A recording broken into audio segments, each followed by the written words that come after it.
Shalom, soyez tous salués dans le puissant nom de notre Seigneur Jésus. Alors, j'aimerais partager quelque chose avec vous aujourd'hui pour que vous sachiez que réellement la parole de Dieu ne tarde pas et ne reste pas sans s'accomplir dans la vie des hommes. Que vous sachiez aussi que les enseignements que je vous donne, c'est des enseignements qui viennent de Dieu et ce sont des révélations aussi qui viennent de Dieu. Pour vous éviter, pour vous permettre de sortir des filets de menteurs, de ces pasteurs menteurs, marmailleurs, qui vous font croire que vous êtes avec Jésus, ils vous font croire qu'ils sont des envoyés de Dieu, du Christ, alors qu'ils ne le sont pas. Mais moi, les enseignements que je vous donne, c'est des enseignements qui sont vérifiables selon les Écritures et selon il est écrit. Parce que je vous dis toujours, à chaque fois que vous avez un pasteur ou un homme de Dieu, soi-disant devant vous, alors quand il parle, c'est en son fruit que vous le reconnaîtrez et vous aurez toujours la question à poser, c'est écrit où? Ayez toujours cette question dans la bouche, ayez toujours entre les lèvres cette question, pasteur, ce que vous faites là, c'est écrit où? Mon père, ce que vous faites là, c'est écrit où? Homme de Dieu, ce que vous faites là, c'est écrit où?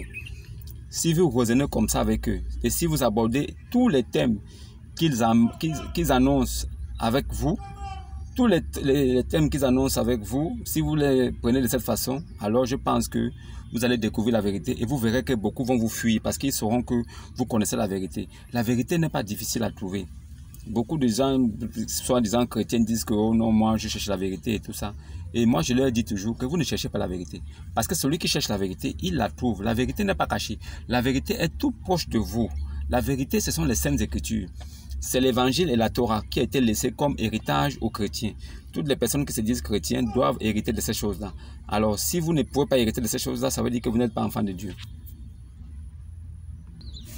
Donc, tout simplement, ayez toujours en esprit cette question, c'est écrit où?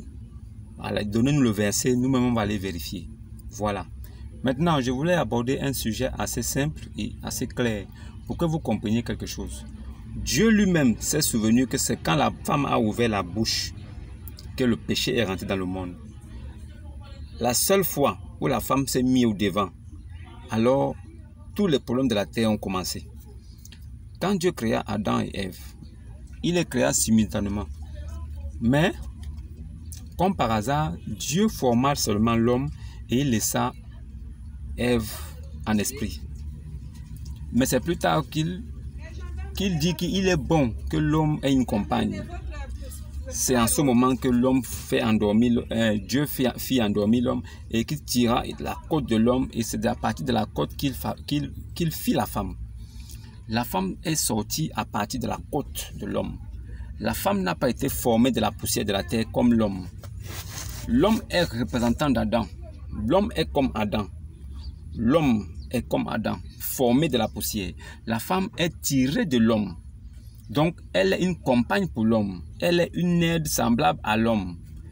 La femme doit être celle qui est à côté de l'homme pour l'aider à s'épanouir. La femme est celle qui doit être à côté de l'homme pour lui permettre d'avoir une certaine paix d'esprit et une certaine tranquillité. La femme ne peut pas être à côté de l'homme pour toujours être devant. La femme doit garder sa place. Ça veut dire que spirituellement, la femme est la subalterne de l'homme. Même dans la vie sociale, la femme doit être la subalterne de l'homme. Remarquez bien, la plupart des femmes que vous voyez dans des foyers là, celles qui vont toujours au devant. C'est-à-dire qui veulent montrer qu'elles ont trop appris. Parce qu'on est passé dans un niveau où, avant, la femme devait enfanter avec douleur. La femme était là pour garder la famille, pour s'occuper des enfants, pour faire à manger. L'homme était chargé d'aller trouver le pain pour ramener à la maison. En fait, le travail de l'homme était d'aller chercher à manger et de revenir. Aller travailler dur pour revenir. Mais aujourd'hui, avec l'émancipation de la femme, avec tout ce qui se passe dans le monde des hommes, alors les femmes aussi doivent travailler. Les femmes aussi font les métiers des hommes. Les femmes aussi s'asseyent à l'école, elles ont des diplômes. À partir de là, comme la demande d'emploi se fait sentir, elles aussi, elles travaillent. Maintenant, si elles travaillent, qui s'occupe réellement de la famille? Voilà pourquoi la plupart des personnes qui ont des femmes qui travaillent, et eux aussi ils travaillent, ils ont toujours une famille déséquilibrée. Ça veut dire que la famille est comme ça. Ça veut dire que papa n'a pas le temps parce qu'il n'est jamais à la maison. Lui aussi, il va au boulot. Il trouve que c'est normal qu'elle lui travaille parce que c'est lui le chef de la famille. La femme aussi, elle trouve que c'est normal qu'elle travaille parce qu'elle aussi, elle est une femme. Elle est digne. Elle veut se montrer une femme capable. Femme capable, là, ce n'est pas une femme qui travaille. Ce n'est pas une femme qui passe toujours devant, qui parle beaucoup. Le mari est là assis. Dès qu'un problème survient, c'est la femme qui commence à parler. Elle se met devant comme un oiseau. Le mari lui-même, il est assis là.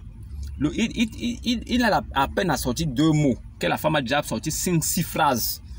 Et le feu a même déjà pris. À cause de son sale comportement, le feu prend la maison. La femme doit fermer sa bouche. Quand la femme est assise à côté de son homme, qu'elle la ferme. Elle doit la boucler. Le plus important, c'est qu'elle la boucle et qu'elle s'occupe des enfants et de son mari.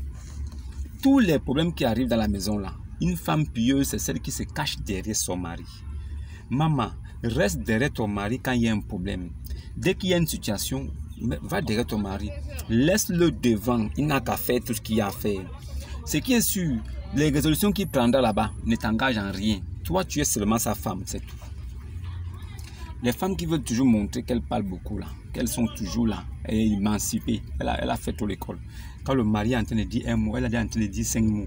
Et elle cherche dans sa tête les meilleures phrases et les meilleurs mots pour pouvoir montrer qu'elle est au-dessus. C'est pour ça que vous finissez seul.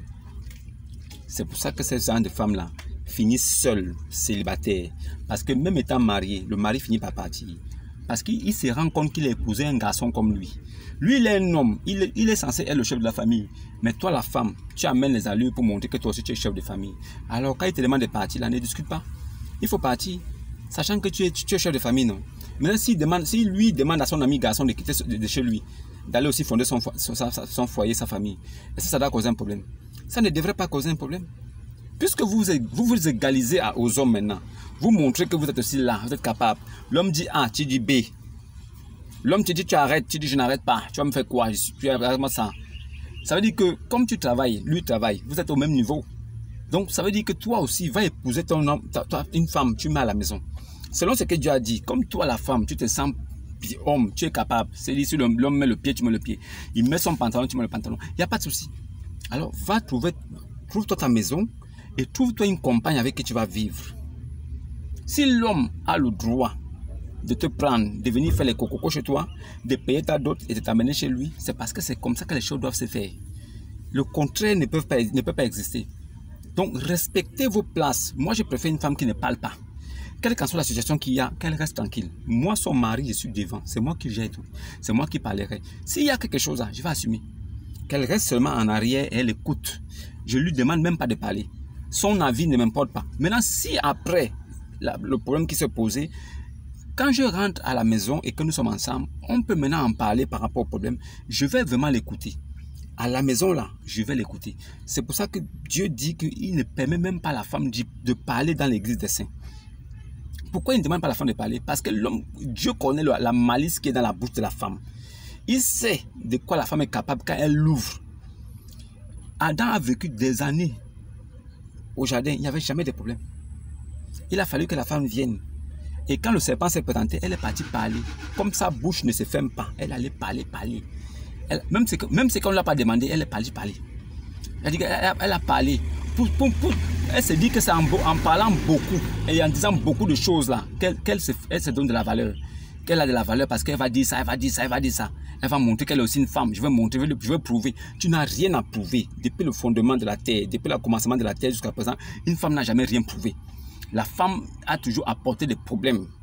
Tu n'as pas besoin de parler. La femme pieuse, c'est celle qui est respectueuse, qui est calme, qui sait dire bonjour et qui sait... Ça veut dire quand tu l'abordes, quand tu lui parles, elle t'écoute, mais elle n'est pas obligée d'accepter l'objet de l'appel. Mais elle écoute quand même quand tu l'appelles.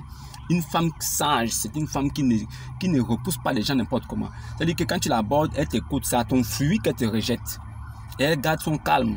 Parce qu'une femme qui est calme là, c'est pour un foyer calme.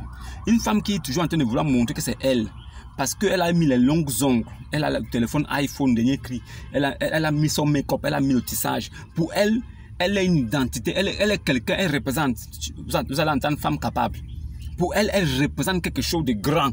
Et il faudrait que tous les hommes qui sont là sachent qu'elle est là. Maman, tu es un punching ball. Quand tu te fais voir comme ça, tu deviens une attraction. Ça veut dire que tu deviens quelque chose dont les gens ont besoin pour se divertir. Mais quand il voudra avoir la tranquillité chez lui, là, avoir quelque chose de sérieux, solide, il va te mettre de côté. Voilà pourquoi beaucoup de femmes se retrouvent, se retrouvent à la maison après avoir vécu 5 ans, 7 ans, 8 ans, 10 ans avec un homme. Dès qu'elle a déjà vécu 8 ans, 10 ans avec un homme, pour elle, elle se dit c'est bon, c'est fini. Elle est assise, elle attend seulement qu'on vienne la doter. Mais elle est surprise du réveil. Le gars va prendre une fille qui n'a même pas, ça ne fait même pas 2 ans qu'il la connaît, mais il va la soulever, il l'épouse direct. Et celle-là, il a dit vas-y. Les gens prennent ça pour un scandale. Non. L'homme connaît avec qui il vit. Il partage les nuits, les journées avec quelqu'un. Il a eu le temps d'observer. Et il s'est dit que ce n'était pas le temps peut-être de réagir. Mais il s'est rendu compte que ça là ne peut pas rester avec lui longtemps. Il va mourir très tôt. Elle va le tuer par infarctus, arrêt cardiaque, AVC. Elle va le tuer. Parce qu'elle est toujours en train de passer devant. Même quand un invité arrive à la maison, quand on a déjà connu Coco, elle est la première à venir. Elle est déjà en train de vouloir ouvrir la porte. C'est-à-dire que le temps que le monsieur même se lève de son canapé pour aller ouvrir la porte, elle est quittée de la chambre depuis, elle est passée à aller ouvrir la porte. C'est-à-dire qu'il faut qu'on sache qu'elle est là. Il faut qu'elle s'impose de force. Il n'y a pas une femme qui peut s'imposer dans un foyer de force. Ça n'existe nulle part. J'ai vu beaucoup de foyers voler en chandelle à cause des femmes qui ont un mauvais comportement. Une femme qui a une mauvaise sémence comme ça ne va rien donner. Même si elle reste avec l'homme 10 ans, il va la valser à un moment donné. Elle peut avoir des qualités, mais si elle n'est pas le genre de femme qui ferme sa bouche, qui reste à côté là, on va la valser. Shalom.